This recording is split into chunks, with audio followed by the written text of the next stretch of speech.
All right, what up YouTube? Welcome back to the channel. Another episode of the Crypto Breakdown. I am your host, Ryan Mata. Coin of the day, Pundix. Can this coin 2x, 5x, 10x? I definitely think so. But I got a little special announcement for you guys. We're gonna break down Pundix. I wanna dive in, I wanna do some price predictions. I wanna talk about the tokenomics behind Pundix.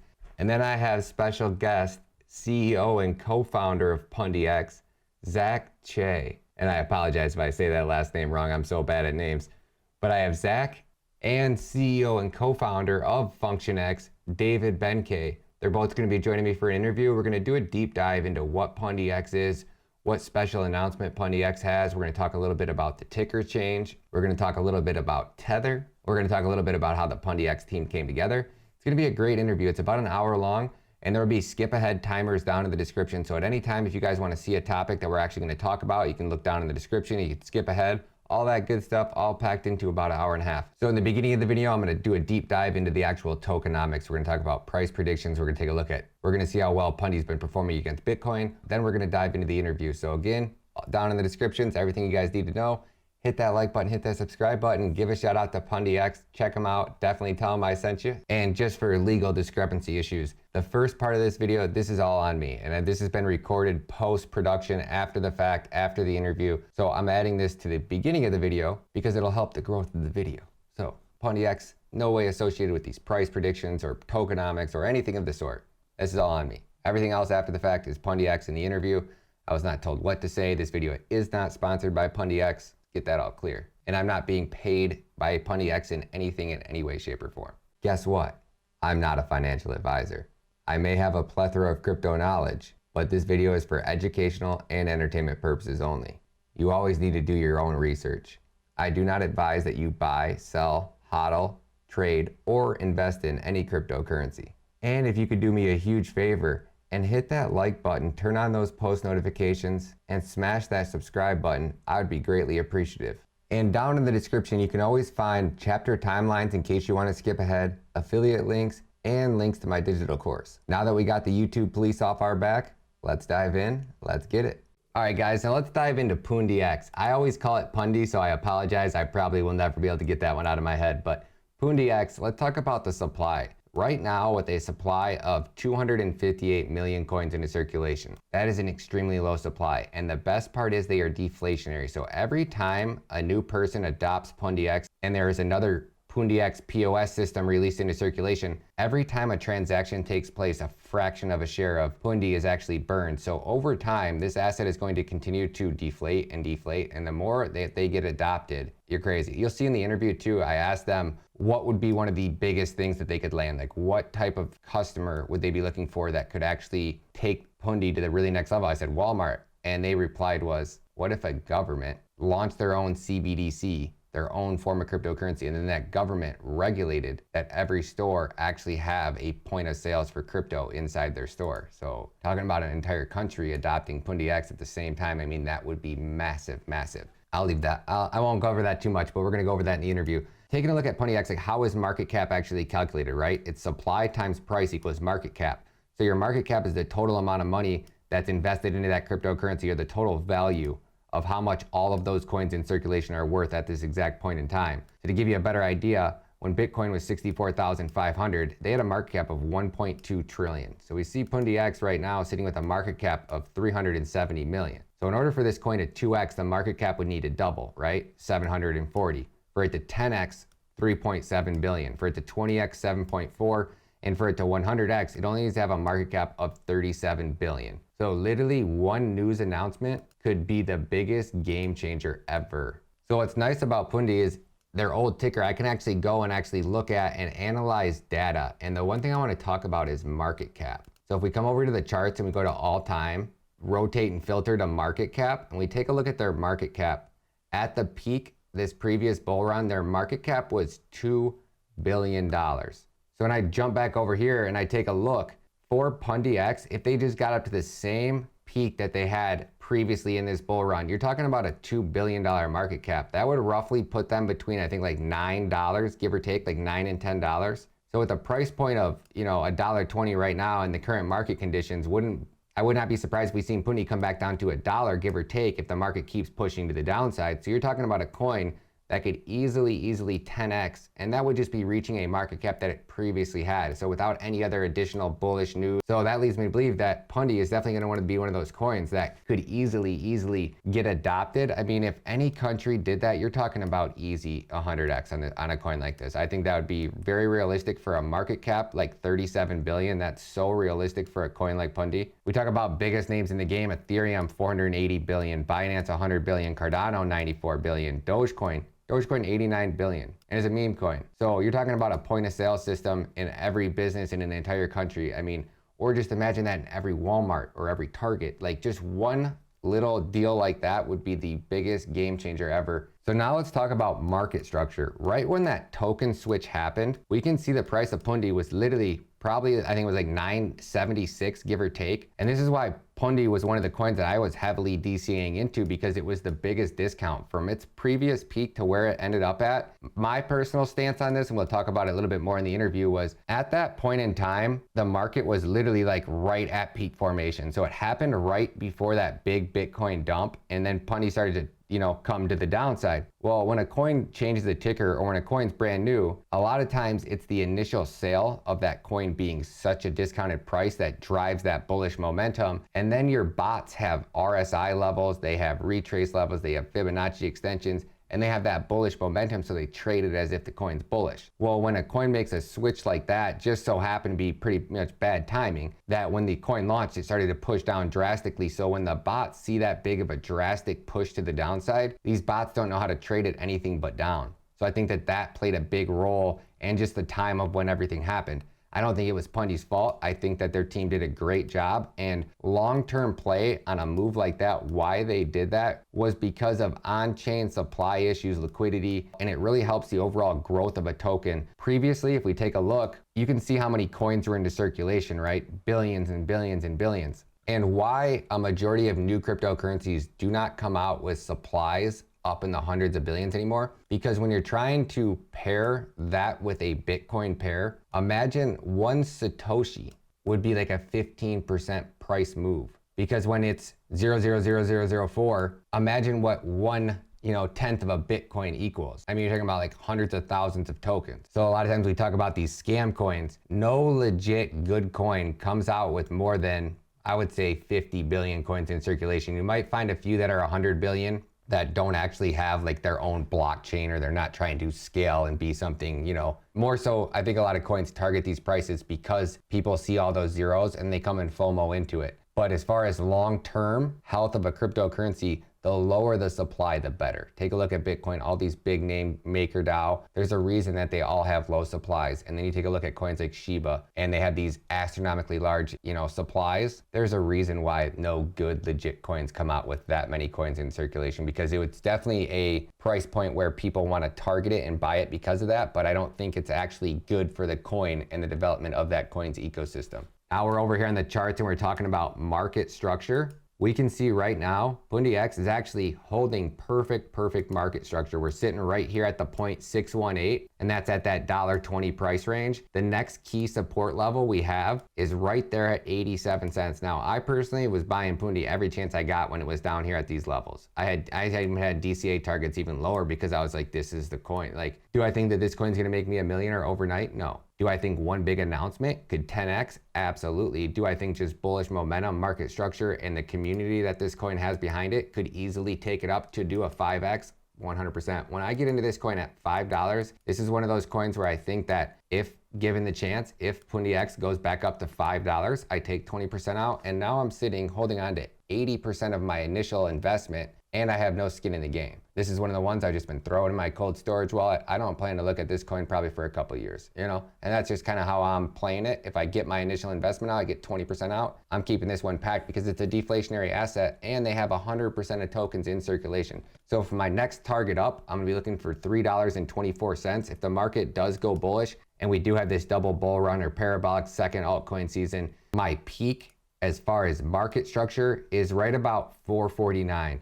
And I think we could probably see that hit between January 15th and February 15th of 2022. But that's all obviously dependent on Bitcoin and Bitcoin finding support. My lowest low I think we're going to see Bitcoin go to based off of market structure and RSI is right around 37,000. Now I'm praying and hoping that this support right here is actually going to hold, because this resistance we had here was extremely impressive. It took us over 60 days to break up above 41,000. So hopefully that can hold. If it doesn't, I'm going to be looking for key reversal prices right at about 37,000. And then if Bitcoin does come down here, depending on where Pundix ends up at, I'm definitely going to be a buyer. I'm going to be putting some more limit buy orders in probably as we speak. So I don't want to overtalk things. Let's dive into this interview and let's hear from you guys. Let me know what you guys think about Pundix. Drop a comment below. Check out all their links. Everything is going to be linked down below in the description and in the video too. So if you guys want to follow them on social media, tell them I sent you, tell them I said what up. Let's dive in and get it. Do you want to start out by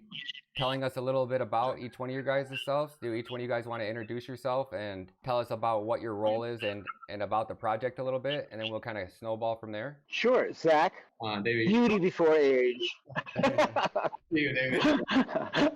So, okay, I'll start off. So I'm David Kay, and I was born in Colorado, but I haven't lived in the States for about 35 years. So I'm a U.S. lawyer from California also, and then I spent 30 years in China working for private law firms and then for Microsoft, and then I opened up my own business incubator, and then that's actually where Zach and I met. I guess it's been 6 or 7 years ago. And then 5 years ago, I moved to Chiang Mai in Thailand, and Zach and I have been working together. So I have two roles. I wear two hats. We all do. We all wear multiple hats because we're that lean company. So in Pundix, I act as their general counsel, the chief legal officer. And in FunctionX, I'm the president. And what about you, Zach? I may also add, David was actually the chief legal officer for Microsoft China. So he says Microsoft, but it's not just a regular employee, that kind of stuff. And he was also the founding board member of Ethereum Foundation. Yeah, so that was like the early days where, Tale and David and the rest of them were like, really building up from the early days. And as David said, we actually met in his co-working space, Yuanfen, in China. So I lived in China for 5 years, and that's where I met David, very randomly, in fact. So I was like walking around a art district. So there's this art district that is like being built up from old factories. I think lots of them are like German factories or something. So it was like revamped into like a very artsy, retro area. My previous startup was there, and then I was just like walking around the art district, and then I saw this guy David, in one of the art area. So I went in. It's actually the coolest co-working space I've ever seen anywhere. Why is that? There was actually this hanging swimming pool. I think it was like 20 meters or 30 meters, transparent swimming pool hanging right in the middle of the co-working space. So it was like hanging using like steel wires. Yeah, and it's transparent. So. And wait, this was where David was working, or just where you guys met? It's a space that I had in Beijing. So I had this. It was a big space. It's built by the Germans during the Cultural Revolution. It had been disused, and so a number of artists moved into the area, and I thought, wow, what a cool place. So I moved in. I started off as just sort of a living space, and it metamorphosed over the years into a new media art space, and then eventually a business incubator. That's the story of that space. And you decided to hang a swimming pool from the ceiling in the middle of your. It's so funny how memories, kind of people always. Actually, it was built on pillars, but it was off the ground, and the bottom of it was glass. That is so. Because cool. It was really it was like. You don't build a swimming pool in a rental property, but it was kind of those crazy days in China where it's like you do what you want to do, and you try things out, and if it works, it works, and if it doesn't, you start all over again. And that's, that's how I got into the whole kind of blockchain space, because interesting people would come in, and one of those people who came into my space was a woman named Ming Chen, and she became the managing director of the Ethereum Foundation. And then I, through that, hooked up with Vitalik Buterin, who is a real Sinophile, so he loves China. In fact, my first conversation with Vitalik was in Chinese over WeChat. We were just texting each other in Chinese, and I thought, whoa, this guy, and then I went to Zug in Switzerland and worked with them during the early years. So that really sparked my interest. But this is 2015, and my first conversation about this, I had to have Wikipedia open to look up all these words, like I hadn't heard about blockchain. So it was all kind of new, but that's what made it so incredibly interesting, because as a lawyer, I got into China, 35 years ago, when no one knew anything about, what was going on. The legal system was just kind of reconstituting itself. So it was kind of cowboy country in a lot of ways. And so that's what blockchain was for me, was kind of going into this new space where a lot of people didn't know what was going on. Regulators had no idea what this whole thing was about. And you had really talented people. So what's interesting to me is that a lot of the people that I knew from my China days who were in the business incubator and doing innovative things, a lot of those people crossed over into the blockchain space, because it presented the same kind of challenges and the same kind of possibilities. And it was also under the radar.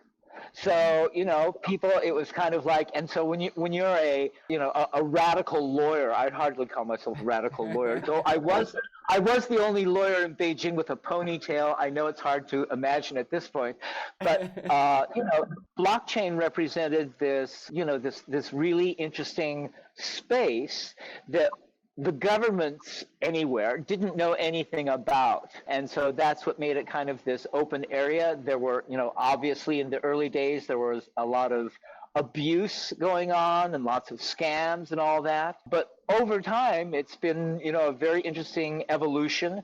It's been interesting to see how governments have evolved in terms of either promoting it or, trying to deny it, and that's becoming impossible.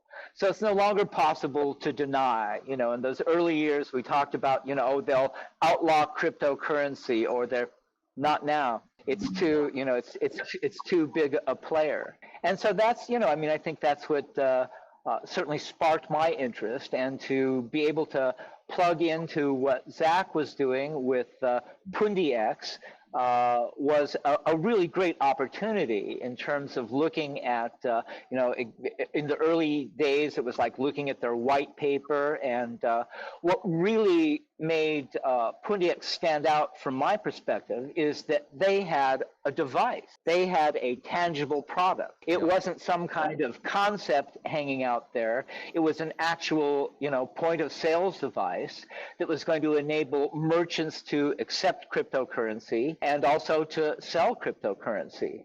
So that's been, if one finds a constant ethos or mission that we've had, it's been in terms of accessibility, making the blockchain and cryptocurrency accessible to everyone. And so that's the evolution we've seen. It's been like, in the early days, remember, with if you wanted to have a web page, you had to have a developer.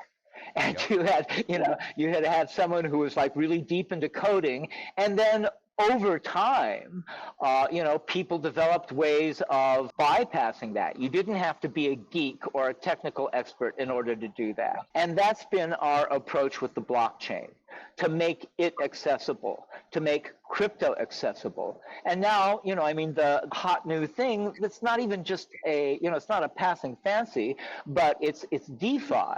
And so looking at what decentralized finance can do in terms of extending all of these products that used to be only in the realm of the, not only the banked versus the unbanked, but also, kind of the super rich who'd be able to, get these products available to them. And what DeFi has done is made this far more accessible.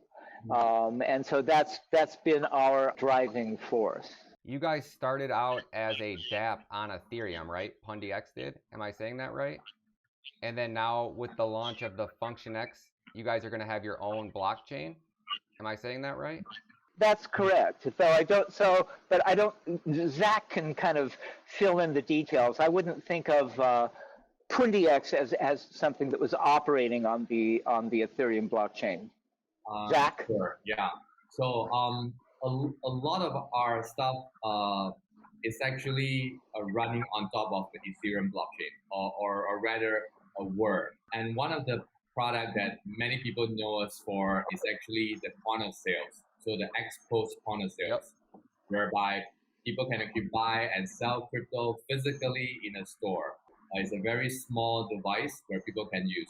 So we started that in 2017, and the ethos was actually to let regular people to buy and sell crypto, not just people like computer educated, but just regular people on the street, mom and pops.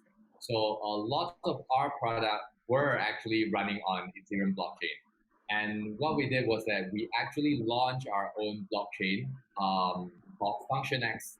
Specifically, we will call that FX Core. The chain itself is called FX Core. So we are actually migrating some of the products and services onto FX Core. But of course, we recognize that Ethereum and even other chains will also be very, very popular and very, very useful. So we made it a point so that our products and our token will be interoperable. It's not just like a one-way street. It's like a two-way street. You can go in and come out to whichever chain you want. Is that what they call a bridge? It's a cross-chain functionality in it. So you can go in and out of the FunctionX blockchain into Ethereum, or we'll add other, Bitcoin blockchain, Binance. So it's, hopefully everything. Everything. Okay. Sorry, I want to make sure that everybody, like, as an absolute beginner, fully actually understands what you guys are trying to accomplish. What is the main mission? Is it mass adoption? Is it the POS? Is it the blockchain? And what is the blockchain going to evolve into? Where do you guys see it going in 5 years? I think our ethos is to allow more people to get involved in blockchain or cryptocurrency. And when we built our blockchain, we wanted it to be faster, we wanted it to be more affordable, so that people can actually use our services at a relatively cheaper price. That is why we built our blockchain, to really put things into action. What we did was that we actually moved our product, including Expose, into FX Core. Because what we realized today is that there are different blockchains in the market, right? And they serve different purposes. But we realized that there isn't any, or that we know of, that actually uses the blockchain for daily buying and selling of cryptocurrency purposes. So, I mean, there are blockchains that are being used for youth farming, etc., which is all good. But we want to go beyond that, which is getting our Expose onto a blockchain ecosystem that allow people to buy and sell cryptocurrency and uses our blockchain ecosystem, which is the FX Core. So I think that is our ethos, to build things that is accessible to people, that everyone can use. Yeah. And what are you guys' transactions per second? Right now, our blockchain is actually 3 to 5 seconds per block. So in the 3 to 5 seconds per block, we are actually able to handle the transaction so far. We haven't tested the up limit yet. So we are hoping to bump up the speed a lot more. But right now, if you ask me what is the TPS, what is the transaction time, it is less than 3 seconds for a transaction to be verified. And how many transactions can you do per second? Right now, we are looking at the thousands. That is the TPS that we are looking at. At 1,000 transactions per second? Yeah. That's awesome. What does that mean for your point of sales? Does that mean I can pay with any crypto in real time within 3 seconds? That's a very good point, Ryan. So, okay, when you talk about like transaction on Expos, there's decentralized and there's centralized. So there's two kinds of ways. And in the decentralized transaction, which means that when you try to pay with Bitcoin, you would take like 5-10 minutes to confirm the transaction. And that is similar for other chains, including Ethereum. And what we're trying to solve is instantaneous transaction and confirmation, even on the decentralized domain. So centralized is pretty easy because basically you control the funds. So that's very direct. It's like a centralized exchange. For the decentralized area, we want to use our blockchain so that the transaction can be instantaneous. So when you buy coffee, it's 2-second confirmation. So that is the kind of speed we're talking about. Yeah. Confirmation on chain, everything is written on the ledger. And you guys have the Function X card still, or is it everything just moving to like an app or a cell phone now? Both are actually functional. So both the X Pass card and also the app. Do you guys have any big events coming up, or is there anything that any subscribers should be looking forward to? What's next on the roadmap? Sure. So we have something that we are planning to announce in our 4th anniversary. So this month is actually our 4th anniversary. So I think there are 2 things that we can share. So I'll share with you Pundix chain, and perhaps David, you can share with audience about the ecosystem Genesis fund, how we plan to deploy the funds. So allow me first. We are actually moving Pundix into Pundix chain, which means that we are operating on 2 chains.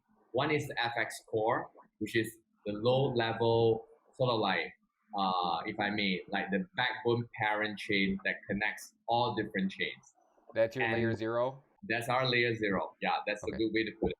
Yeah. And we are also launching Pundix chain this month or next month.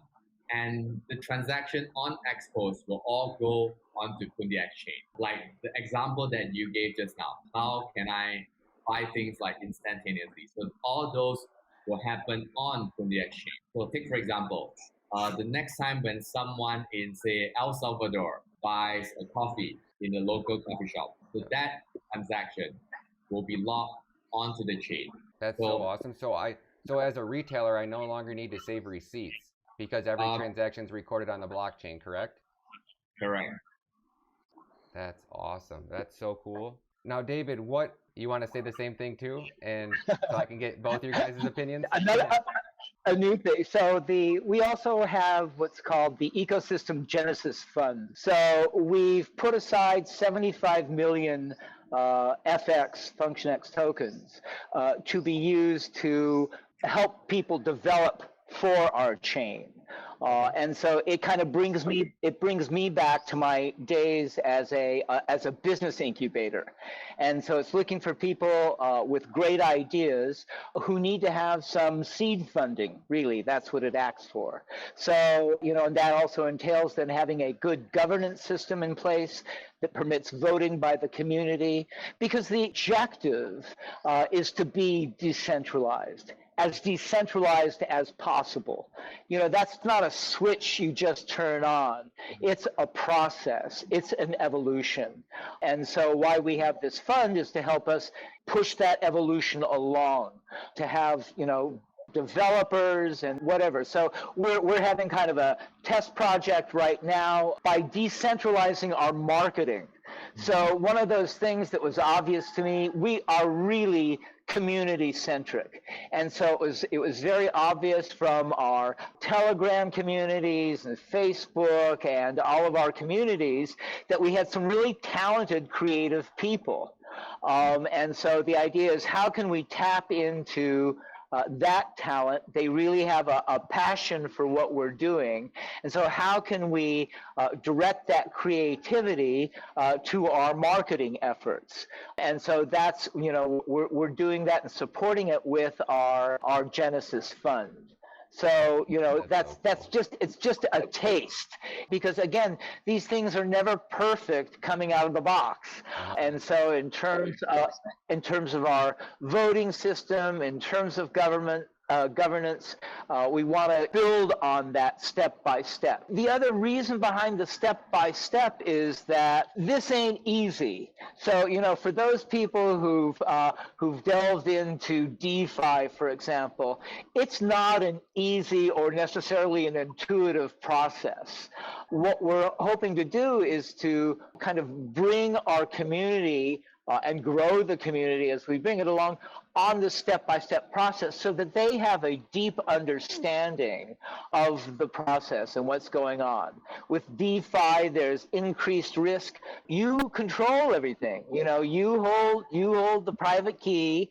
It's your money. You have to make your decisions. And so what our effort is over the next while is really, I think you could call it sort of educational, to ensure that the community has a deep understanding of what this is all about, so that they can make informed, good decisions about what they do with their money. Let me ask you this. If you guys are leading the charge in the POS side of bringing crypto to the masses in the real world, would this be possible? Are you guys going to have smart contracts on your platform? Is this something where different companies and businesses could build their own token on your network? And I say that because it seems like if you guys are the main POS, would it be possible for, say, Starbucks to create a Starbucks token on your blockchain and then offer gift cards and sell their token as a gift card on your blockchain? Is that even possible?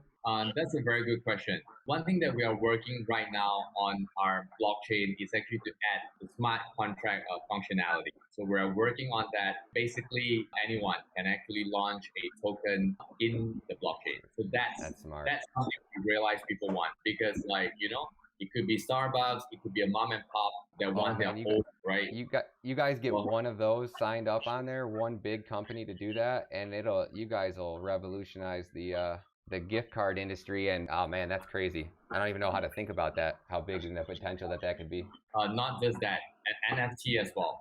That is also a very good use case. Yeah. Oh yes. Yep. Yeah. Oh man, like the original Starbucks NFTs on. Oh man, that'd be crazy. The first cup of coffee sold on. I guess I'll ask David, how do you feel about the most recent drop in Bitcoin price? Can you give us a little bit, since you're more on the tech side of things and legal? Well, I got a few questions since you're the lawyer. Let's start with, what do you think about the most recent drop in Bitcoin price, and how does Bitcoin dropping 20% instantly bring coins like Cardano and pretty much every other coin down by such a massive amount? How is that physically?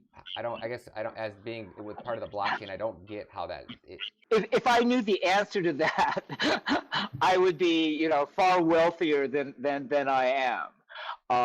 Because I don't, there's so many variables that go into this, and I have been in this, kind of from the beginning, from 2015, and so I've seen bull markets, I've seen bear markets, I've seen, jumps up and falls down.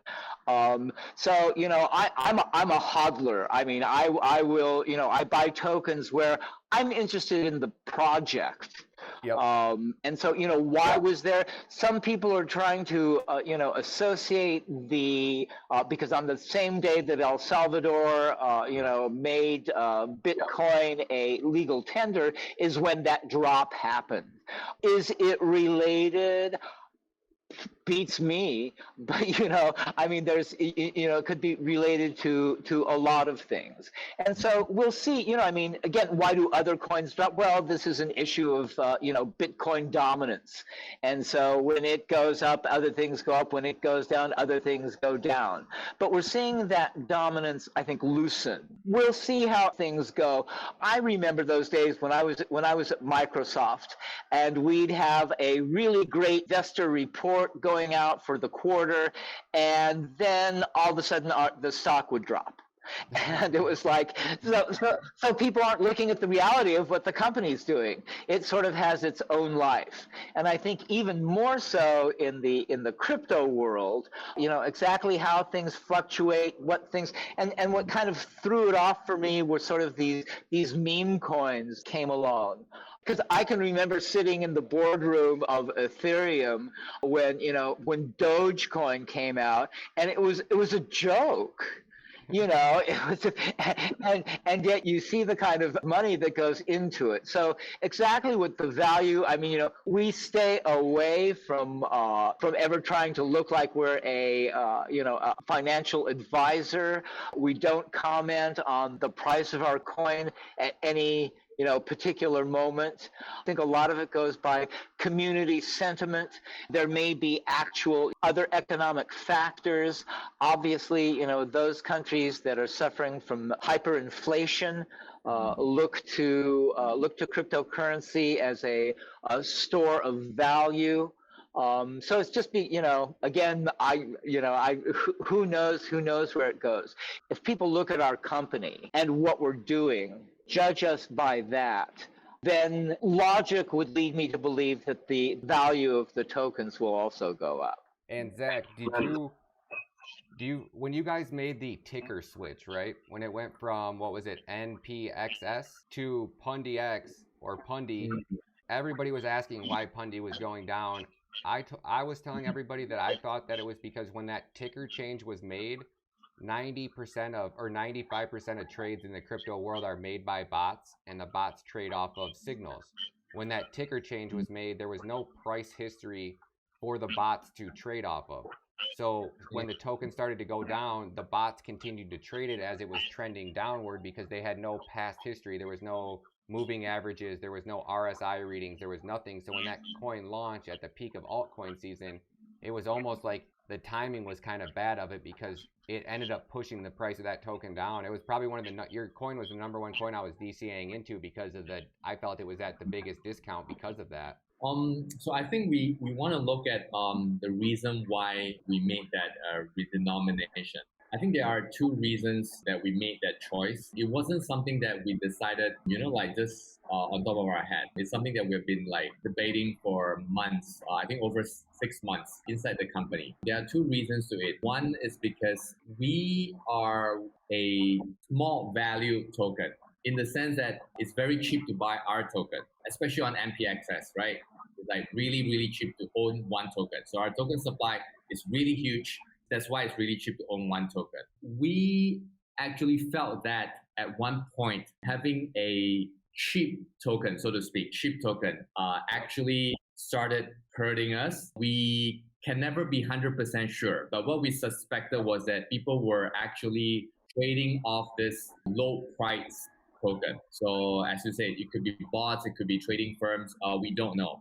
So we were heavily suspecting that. So this is reason number one. Reason number two was what we have spoken to exchanges, and they told us that being a low price token, it is far harder to maintain a token with that kind of denomination than a higher price token. Just for example, it's harder for people to distinguish whether it's going up or down because it's just 0.00 something, right? Mm-hmm. And in fact, we suspected that was one of the reasons why it's hard to trade between a NPXS / Bitcoin pairing, simply because Bitcoin is so expensive and it's so cheap. So the disparity is so huge that a one stats movement is a 15-20% upward or downwards.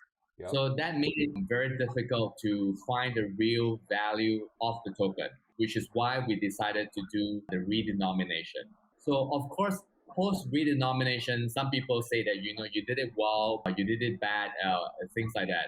I felt that our team actually did a good job in the redenomination process, in the sense that we got most of the exchanges to support us from the get-go, right? In the first week, even in the first few days of the redenomination, we got a lot of exchanges to support us. So I think that itself is not an easy task to achieve, and we did that. There were exchanges that did it later, and there were still lists the old token and the existing token. So it's hard for us to say, you have to swap or you have to unlist or not show the old token. So I think that is not something that we can do, nor can we say publicly, right? So I think we did a job which I felt satisfied. I think prior to the redenomination, a lot of people actually FOMO into the token because it kept going up, right? So a lot of people actually went in. So that was a huge upward trend that we saw. So I think that was our lesson. And I think it was the right decision, and it actually helped us right now to actually price ourselves properly and move forward. What made you guys change the name from NPXS to Pundix? Was that just the token reduction, and you guys figured it was marketing purposes to change it to Pundix? I think it was a very obvious choice because NPXS is not. I mean, it's harder to relate to Pundix, right? Everyone knows it's Pundix because of what we have been saying throughout. So when we wanted to change the name, ask the community, what name should we go for? And it was very obvious that we should just call our token our company. Yeah. So is there anything that either one of you guys would like to let my subscribers know? Or you guys want me to pull up some of the questions and see if I have any questions and go from there? Or is there anything else you guys wanted to cover? I kind of just wanted to get the overall general, introduction and help promote for you guys. I've been a big fan since day one, so. Thank you. Thank you. Yeah. Thank you guys for coming on. I appreciate it big time. Let me give me 1 second. I want to get in my on social media and see if anybody had any questions they wanted me to ask, so I make sure that I get those. And then would you guys be open to coming onto the show to do like a live Q&A sometime in the future? Sure. Sure. Okay. Yeah. I've tried to do this quite a few times live, and I do like the live side of it better. But I think one thing we can mention is actually the Purse token. When we launched the Pundix chain, right? Pundix token right now is on ERC20.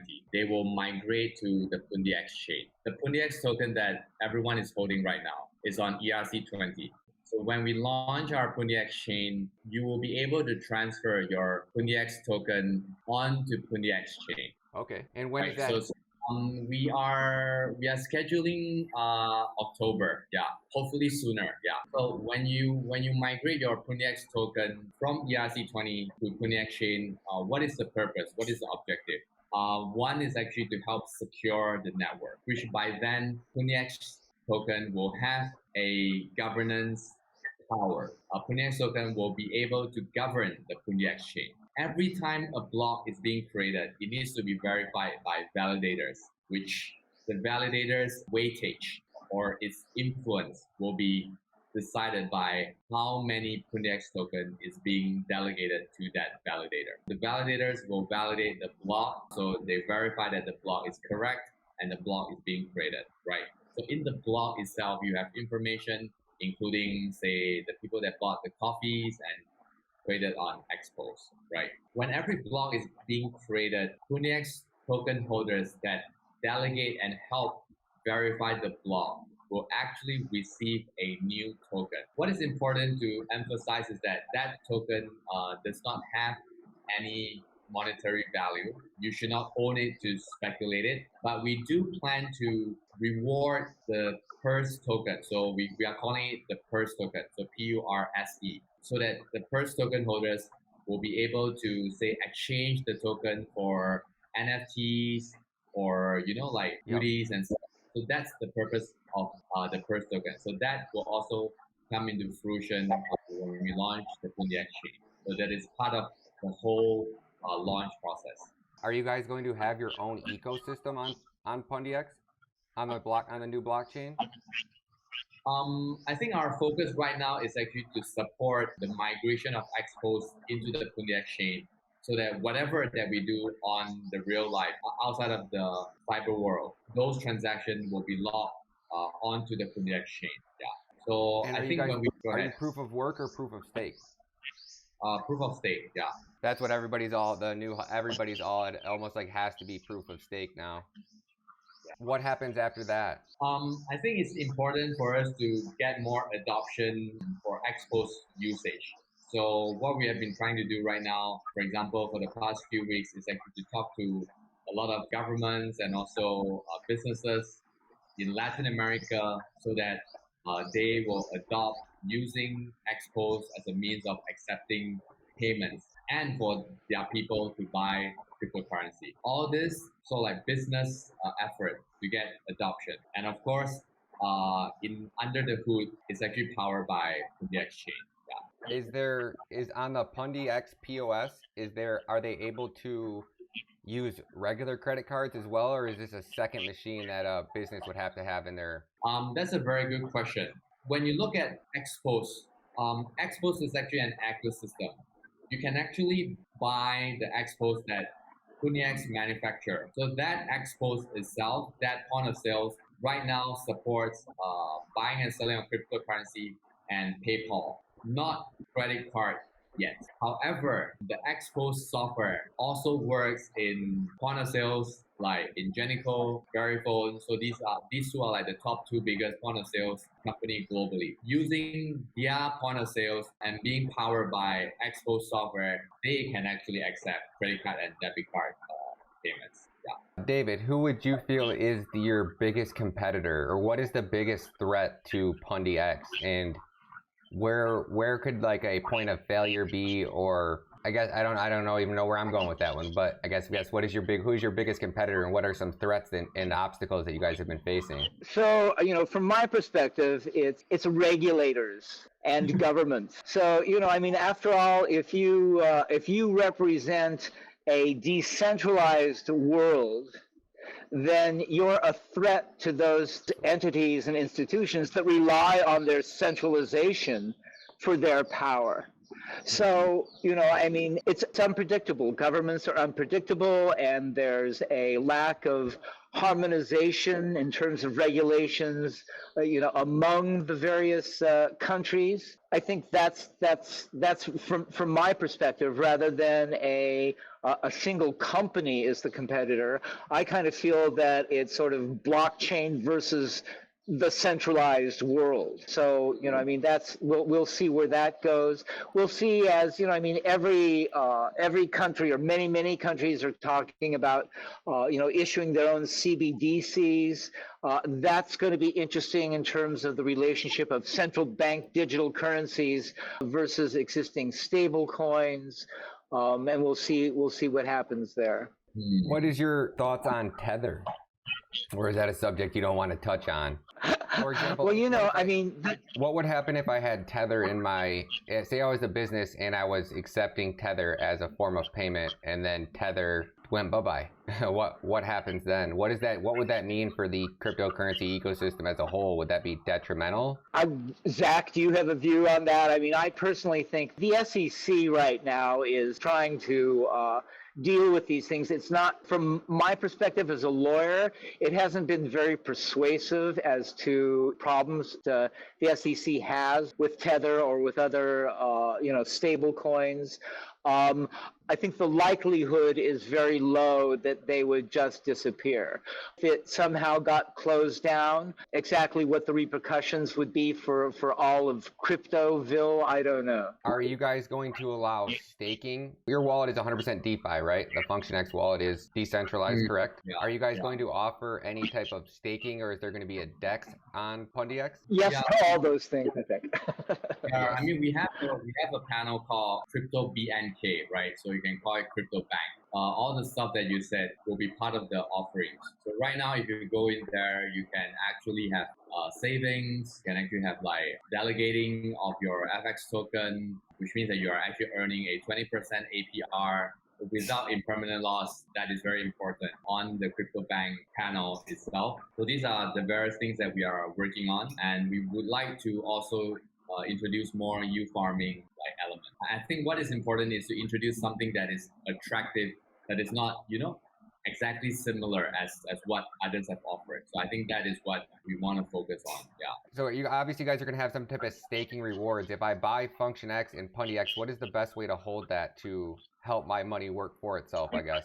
So obviously, if you buy FX, if you own FX, the best way to multiply your FX is actually to delegate to a validator, right? So right now we are talking about 30% APY, and that's 30, and that's without any impermanent loss. So that's impact whatsoever. That is for FX. For Pundix, user will actually be able to delegate into the Pundix chain, and they will in return get the first token. Like I said, there's no monetary value to that. We plan to do some exchanges to that token, so people can exchange for NFTs and etc.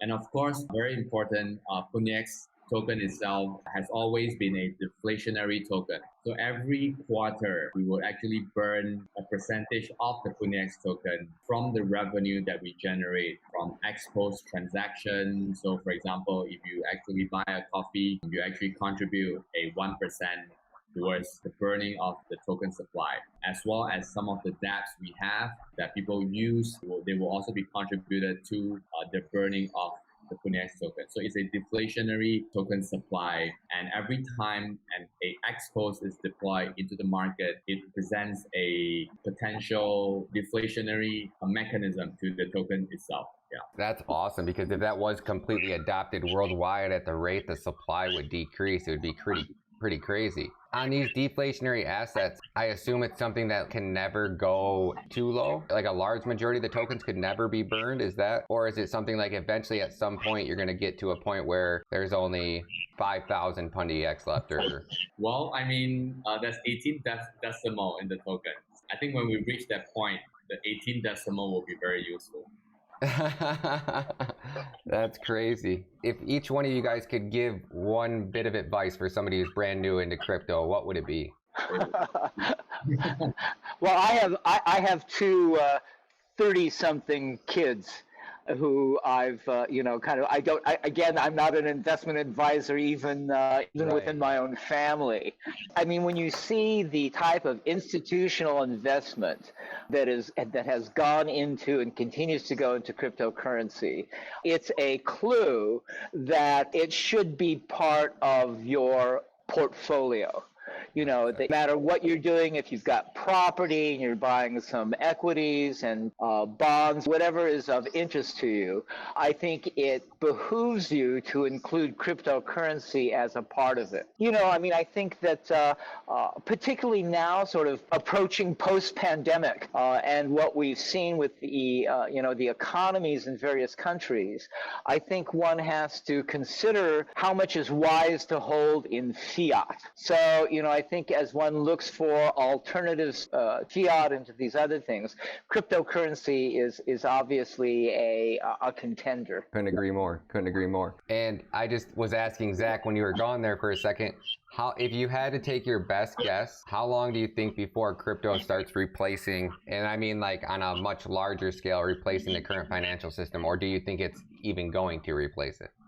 So I think right now, the expansionary monetary policy is happening worldwide, right? Whether it's US or China or, Singapore. I mean, it's just the degree of what we're seeing, which means everyone that is not invested automatically loses the value of their asset. At what point will we see an inflection point where a big adoption of cryptocurrency takes place? I think that point will happen when a sovereign country introduces a CBDC, which means that they are actually moving fiat-based printed whatever dollar or whatever into a blockchain ecosystem. Granted, this is a closed-loop blockchain system. It's not something that we are espousing, but once a CBDC, whichever country it is, starts to become a norm, which means it's people starts using it. I think the spiritual, the mental barrier that is being crossed, because if I can actually pay for coffee with a cryptocurrency, even though it's a CBDC, then I might as well be able to pay in a Pundix token or Bitcoin or whatever. So I think that is the mental wall that will be crossed when a country introduces CBDC. And my personal take is that whichever country that introduces first will be leading this shift. So the country because every country is looking at each other, right? Country A is looking at country B, especially the neighbors, right? neighboring countries or competing countries. So everyone is looking at each other to see who takes the first step. The group that takes the first step will be the one leading the adoption because it's a first mover advantage. So as we have seen in crypto, so well. So ask this one to David. David, now when countries like El Salvador make Bitcoin their legal tender, does that become a immediate target for a potential Pundix POS users? Yes, of course. We're in the process of donating a number of POS devices to El Salvador and to merchants in El Salvador.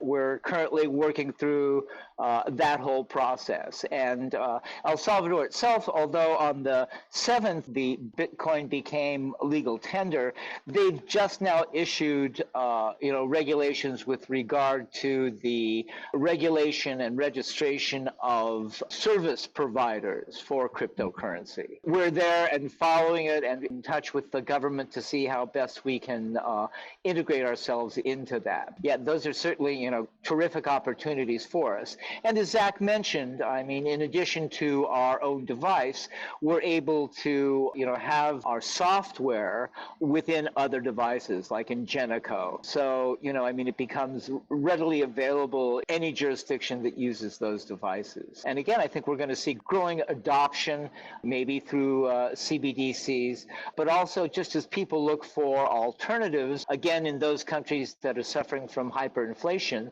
they're looking for a way of storing their value and using things that gives greater stability than their own fiat currency. What do you feel is the difference between the crypto credit cards versus what you guys have going on? What is the benefit to using something like POS, like Pundix, versus using a crypto credit card from Crow or something like that?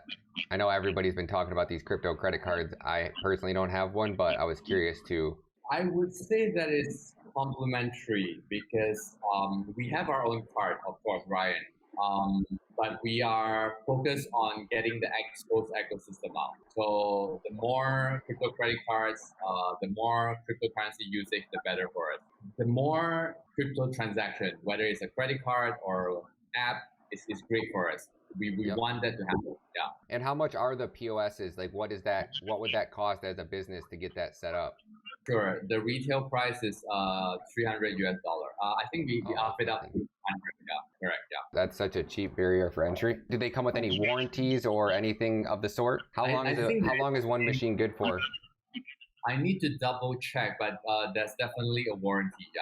And we have a pretty elaborated distribution system. So say, for example, someone in the US would buy from a distributor or from Amazon, and someone from Japan would buy from Amazon Japan. So it's pretty streamlined. You guys are on Amazon? I believe we are. I'm not sure if it's every single country, but definitely some of them. If you guys could land any client, well, who would it be? That's probably bad, because if you answer the question, it'll make anybody else that you don't say their name probably feel bad, but... You mean to onboard, like, who do we want to onboard, like, the most? Yes, Walmart? It would be a government that can mandate all the merchants to use our service. Yeah. Nah, wow, I didn't even think about that. That's huge. Who is your guys' biggest client today? We work with a lot of different distributor and retailers, so we are pretty even in terms of like the market share and the geography. And how has growth been on that? Is adoption being continuously like snowballing and compounding? We can share some like interesting snippets on like how people perceive the expos, right? Like when are people trying to get hold of it? I think expos is also susceptible to like the crypto bull cycle. So when the crypto bull cycle happens, we have a lot of like inquiries. So like everyone wants to get hold of the expos so that they can sell crypto or they can throw out adoption. And one thing we appreciate a lot are actually people that want to distribute to their local community, right? It could be a country. So there are partners that we work with that is working on distributing the expos on a national level. So take, for example, one significant thing that David is also involved in, which is actually the setup of Pundix stores in Turkey. So I think we are now working on the second or the third store, which means that we have a physical shop. The first shop was actually a foreign exchange. So they converted a foreign exchange shop into a crypto exchange shop. Yeah, it's in the center of Istanbul. Thankfully, they actually call the shop Pundix. There's more than one Pundix crypto exchange shop in Turkey, whereby people can actually go to that shop to buy crypto. This is not something that we sort of like find it because we use exchanges. A lot of people find it very helpful because they can actually just go to the store and own and buy and sell their crypto. So this is some of the things that we work with our partners in the local like domain. So we have a partner in Turkey which is doing that. We will probably announce another partner in Latin America, which is also working on something similar on that front. Yeah. So I could go into Turkey and I could actually pull out cash money and cash out my crypto in your store? Yes, correct. Yeah. And it's actually not our store, but it's actually our distributor's store. So what they do is that they buy the Pundix ecosystem and infrastructure, and they go to the KYC, AML with us, and then they set up their own stuff in their local jurisdiction. Oh, that's so freaking cool. That's so smart too. Yeah. Good for you guys. That's huge.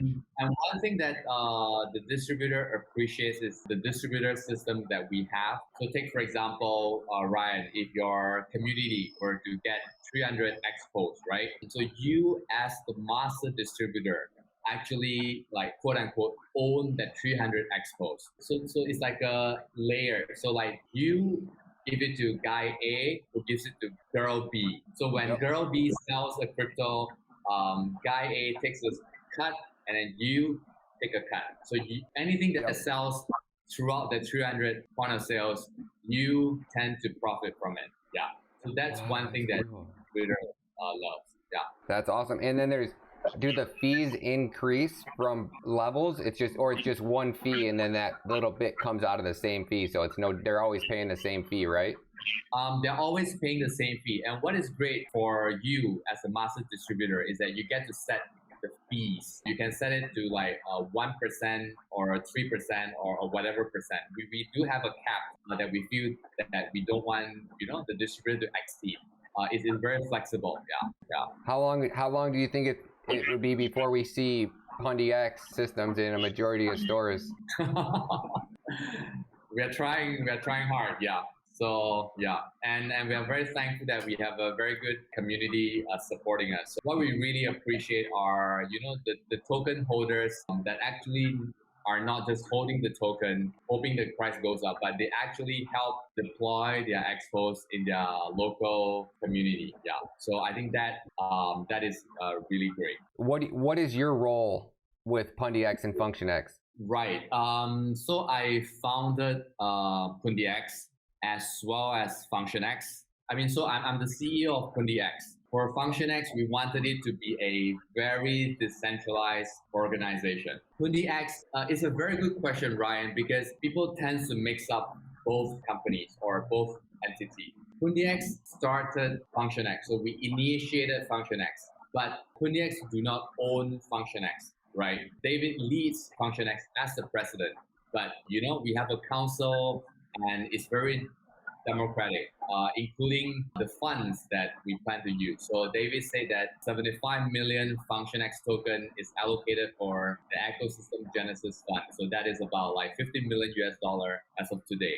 So that is being meant to be distributed for people that build FunctionX. Pundix is the first builder and a big builder of FunctionX, but our vision is that down the road, we shouldn't be the only one. It should be everyone. It should be single developer. It should be big corporations. So everyone can chip in to build FunctionX. Yeah. So it's decentralized and open source in its truest form. Yeah. And you said it's multi-chain compatible. Do you want to dive in a little bit and explain about your layers? I'm very new to it and it's very intriguing to me and I'm trying to understand more. So if you got a minute, would you want to go over that a little bit? Sure. So you mentioned the word bridge, Ryan, which is correct. We have bridge Ethereum to FunctionX, which means that whatever that is in Ethereum can go into FunctionX and vice versa. And the bridge is not what we call a centralized bridge. The bridge is also being co-managed by the validators. So it's not like I'm the bridge and I decide whatever comes in and comes out. No, it's actually a consensual bridge. So it is consensus based. Anyone can build a bridge and let it come in and out. So we have already bridged Ethereum. We have also bridged Bitcoin. We haven't released that yet. And right now, we are actually bridging a few more. And the community actually knows that we are bridging Binance Smart Chain because I made a tweet today. So the guys know it already. Heck yeah, that's awesome. That's going to open up a lot. And then Cardano and I assume Polkadot, are those your next two targets? They are in the list. There are several in the list. So we try to prioritize, yeah. Can you explain a little bit about why everything is not already compatible? Is that because they're different programming languages, different types of code? What does it mean when they are bridging something? What is it actually doing? Right. So there are different blockchains, right? There are Polkadot, there are Ethereum, there are Binance, each blockchain has different architecture, technology, and etc. So they cannot talk to each other easily. In the real world scenario, I would say that there are different SWIFT in different worlds. The SWIFT in our world allows a Japanese yen to be converted into US dollar through the SWIFT payment system, right? But not all SWIFT networks are similar. So there is another universe with a different SWIFT payment ecosystem, right? So we're talking about like Marvel multiverse, right? There are different SWIFT network in different worlds, and in order for them to talk to each other, there needs to be a bridge. We are also building the bridge for them to talk to us and for those different guys to talk to each other through us. How long did it take you guys to develop everything? So we started in 2017 and we announced that we wanted to build a chain on Christmas 2018, and we finally launched the FunctionX chain, I think in April this year. It's a combination of a lot of hours and sweat. Yeah. And you're the main coder? No, I'm not the main coder. So we have a very brilliant CTO, Pete. So he's the technical genius and brain behind a lot of coding. We also have Danny, another co-founder, which is he's very good at the tokenomics and the design and things like that. So I think we have a good team since 2017. We have been together, we stuck it out together, and we plan to be there for many more years. And now, do you guys feel like there's going to be any legal obstacles in your near future with everything that's going on and the ICO of and now Uniswap's getting attacked by the SEC, then Coinbase? It seems like they're trying so hard to prevent. Anytime crypto becomes a even bigger threat to them, they're trying so hard. It's like they're grasping at straws. I bet it's not more than 5 years, maybe 10 tops, before we replace the entire financial system. From your mouth to God's ears. Everybody's so Bitcoin bull run. Is the bull run over? I personally think that we're witnessing and on the verge. It may not happen this year, but I don't think that we're ever going to get back to a point where Bitcoin makes up 60%, where Bitcoin dominates 60% of the market. It's been a very accurate indicator. I was one of the first people to predict, or I think I was actually first person on YouTube to be predicting that that Bitcoin had hit a peak, and we were going to be going into we were going to see some big drops. And I based that 100% based off of Bitcoin dominance. And I predicted the peak of Bitcoin, I think like 30 days before it happened. And then after we had that first drop from 64,000 down to, what was it, 47,000, I said that this is where Bitcoin's going to separate from Ethereum. Ethereum's going to run up and go running parabolic. It's going to take all the alts with it. Altcoin season begins April 1st. And that was triggered when Bitcoin dominance broke back below 60, right? That's pretty much the second that altcoin season got triggered. In 2017, it lasted like 23 days or maybe even a little bit less. This year, it seemed to go on for about 35 roughly. And I said it was April 22nd, I said that when they separate, they're still going to send Bitcoin up, and they'll probably go up to like 59 to 61K before it absolutely drops. And it dropped, I mean, like right on the day. After the second time, I predicted the crash within like 12 hours. And obviously it's super lucky, right? Like huge speculative that I got it that close, but I was using dominance as my #1 indicator of what I thought was going to happen. Personally, right now, it seems like we have coins like Solana, Cardano, Polkadot smart contracts are coming. Ethereum 2.0 is just struggling. It seems like really bad, like they're in a bad position.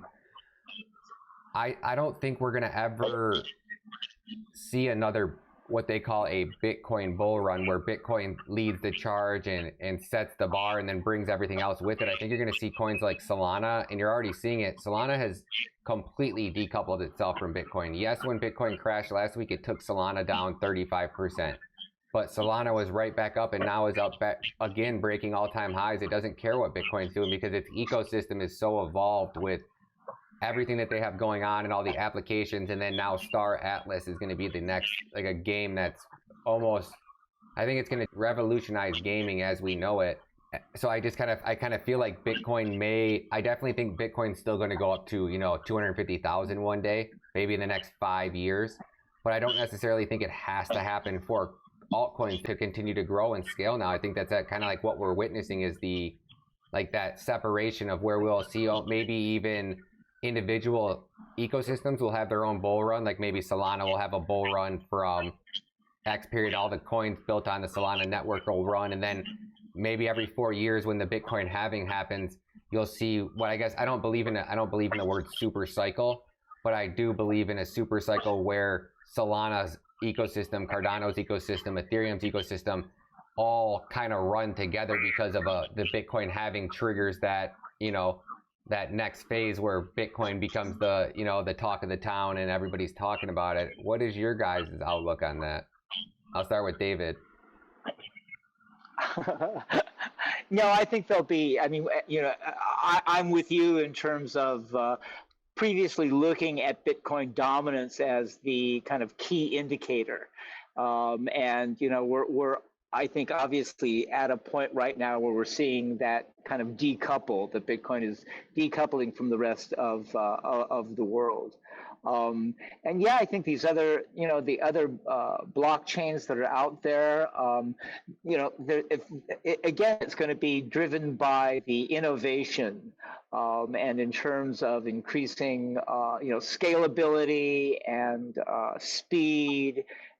And lowering the fees, to make this all more accessible. But I think there'll be continued growth. Again, I'm not one who believes in kind of predicting how long it'll take. I do feel comfortable in predicting that it's not going to go away. There was a time a few years ago when it was kind of like, is this going to be shut down? And I think at this point, it can't be shut down. I agree with you. I don't think that, I personally thought that the world banks were the ones, or governments or whatever, tried to basically do what they did in 2017. And I said that back in 2017, that I felt that the amount of money that left the network in 2017 in a few day period was almost like mind boggling. To me, it felt like that the government was basically pulling the rug to try to push people away from crypto. And I think it worked. And I really think that that's what we saw a couple of days ago when the market crashed. I think that was the bigger players trying to, because as a crypto trader, I believe in market structure, Elliott wave, Fibonacci extension levels. As much as anybody else, I think that a lot of it's kind of like, here's my digital course, buy my digital course, I'll make you a millionaire being a crypto trader. And I really think it's such bullshit, because there's no one strategy that works all the time. There's no one, and then they sell you their digital course, and then you're still not crushing it. And then it's, well, you probably need some private lessons. So here, pay me $1,000 an hour, and then I'll teach you how. I go, get that shit out of here. Mine is $9.99 a month, and I tell people like, hey, it's not guaranteed to make you anything. It'll teach you how to read a chart and use some indicators. But I think that all that shit's bullshit too. Indicators are the biggest Ponzi scheme that I've ever seen. There's no if there was any indicator out there that was guaranteed to make you money, everybody would use it and it'd be absolutely useless, you know? It's kind of how I feel about it, but I don't know where I was going with that one. I had something I was leading up to with that, but about like the actual blockchain and the functionalities of Function X and Pundix. And if you ever want to come on again, maybe we could set something up again in the future and do more of like a technical where we can do some screen sharing and go over some stuff like that if you're ever interested. I'm sure you got to be insanely busy, so I appreciate your guys' time and I don't want to keep holding you up, but if you'd like to come back on in the future and talk more about the actual functionality behind a blockchain. And yeah, I like to do that. Yeah, that's a good idea. To give some continuity, right, for your community to learn about us, understand about us, and after a while we can come back for a second session to dive in deeper. So I like that idea. That'd be great. That'd be great. So I'm not sure if David's going to come back. Maybe we'll give him a couple more minutes, and if he doesn't, then we'll kind of just wrap things up. And I haven't had a chance to obviously check any of the audio levels, so I don't want to go too long in case this didn't turn out as good as I thought it was going to. So that way I'll have a little bit more to go with next time that we actually do. Sure. Is there anything, I guess, is there any going away message you'd like to leave for our subscribers or let everybody know? Any websites? Give yourself the good old promotional spiel. Where can everybody find you? What social media should they follow you on? Sure. So once again, thank you, Ryan. And we are very active on various social media. So you guys can catch us on Telegram, Twitter, lots of information on our forum. So we look forward to Ryan's friend to join us there. And talk more. It's been a pleasure. Thank you. Thank you. And do you promote yourself on social media as well? I'm on social media, yeah. And what's your username? ZBIN, so ZIBIN. And is that on Twitter, Facebook, everywhere, same user handle? That's my Twitter handle, so I'm mainly on Twitter. Mainly on Twitter, you got it. All right, thank you so much, Zach. I appreciate you. Best of luck to you and the Pundix and Function X team, and I look forward to having you guys on the show again. Yeah, thank you, Ryan. Thank you. Tell David I said bye too. Thank you. Yeah, thanks. All right, have a great day. Bye. Is there anything that you'd like to say as far as our subscribers? Where can everybody follow you at? What is the best? Do you have any social media accounts you'd like them to follow you on personally or just business?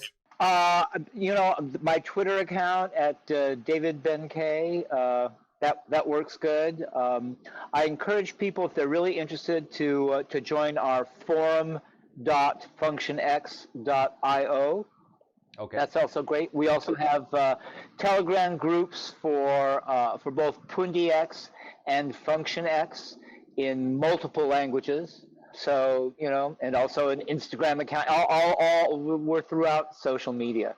So I encourage people to follow us. And also on Medium. So Medium is where we really dig deep into these things. They're not just sort of announcements, but it's really where we get more technical, kind of that place in between social media and GitHub.